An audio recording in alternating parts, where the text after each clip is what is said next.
You love me or hate me, I don't care. But don't play with me. Shakib Al Hasan cricket মাঠে যতটা নন্দিত, বাইরের অনাকাঙ্ক্ষিত ঘটনায় ততটা নিন্দিত। টানা 18টি বছর লাল সবুজের জার্সি গায়ে নিয়ে লড়েছেন যে খেলোয়াড়, কয়েক মাসের রাজনীতির আগুনে পুড়ে ছারখার হয়ে সেই সাকিব আল হাসানের শেষ বিদায়টি হয়নি সম্মানের সাথে।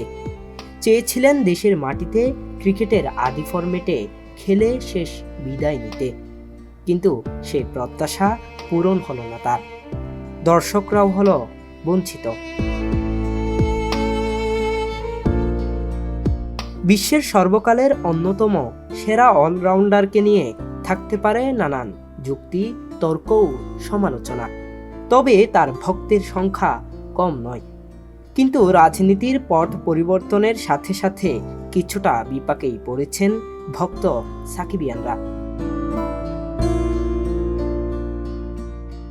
দক্ষিণ আফ্রিকার বিপক্ষে মিরপুর টেস্ট থেকে নাটকীয়ভাবে বাদ পড়েছেন তিনি। খেলার উদ্দেশ্যে দুবাই পর্যন্ত চলে এসেছিলেন, তারপর আর ঢাকায় ফেরা হলো না নিরাপত্তার কারণে। তাই খেলা আর হচ্ছে না সাকিব আল হাসানের। তারপরও বাংলাদেশ ক্রিকেটের পোস্টার বয়কে নিয়ে যেন ঝড় থামছে না। একদিকে বলে যে হচ্ছে আপনি আসেন, আরেকদিকে বলে যে আপনারা দেওয়ালে অঙ্কন করেন। মেইন কথা হচ্ছে তারা সাকিবকে চাচ্ছে না, এখন কোন একটা ইস্যুতে ক্রিয়েট করতে হবে। এই যে তার বিরুদ্ধে একটা যে কনস্পিরেসি চলতেছে, এটাকে তারা হচ্ছে এস্টাবলিশ করতে চায়। তারা আসলে দেশে আসতে দিচ্ছে না, তারা চাচ্ছে না। একটা রাজ্যে একটা রাজা থাকে, দুইটা না। ওই একটা রাজাটাকে সরানোর জন্য পুরো রাজ্যের মানুষ মিলে চেষ্টা করে। এরকম সাকিব বাংলাদেশে মাত্র একটা, দুইটা না। এই সাকিবকে নামানোর জন্য পুরো বাংলাদেশের মানুষ আসছে। সাকিব ছাড়া বাংলাদেশ ক্রিকেট হলো তরকারি। আইসিসির কাছে যে ইমেলটা পাঠিয়েছি সেটি হচ্ছে আমাদের সাকিব ভাইকে যাতে শেষ টেস্ট ম্যাচ বাংলাদেশে এনে খেলানো হয়, সেই মূল লক্ষ্যে আমরা এগোচ্ছি।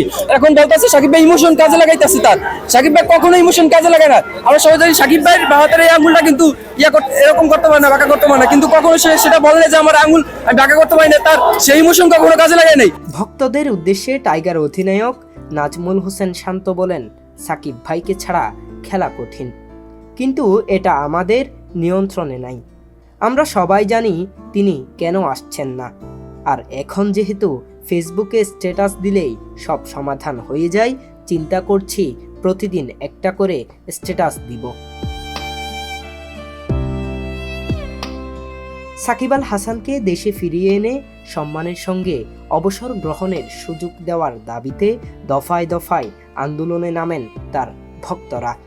হামলার মুখোমুখিও হতে হয়েছে তাদের সাকিব বিরোধীদের কাছ থেকে।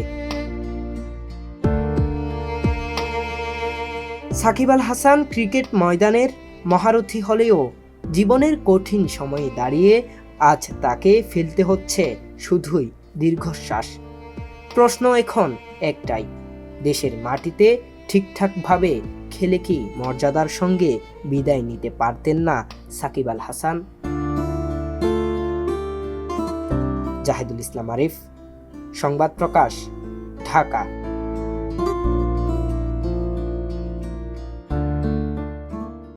সংবাদ, ফিচার ও অনুষ্ঠানের জন্য ভিজিট করুন সংবাদ প্রকাশের ওয়েবসাইট এবং যুক্ত থাকুন ফেসবুক পেজ ও ইউটিউব চ্যানেলের সঙ্গে।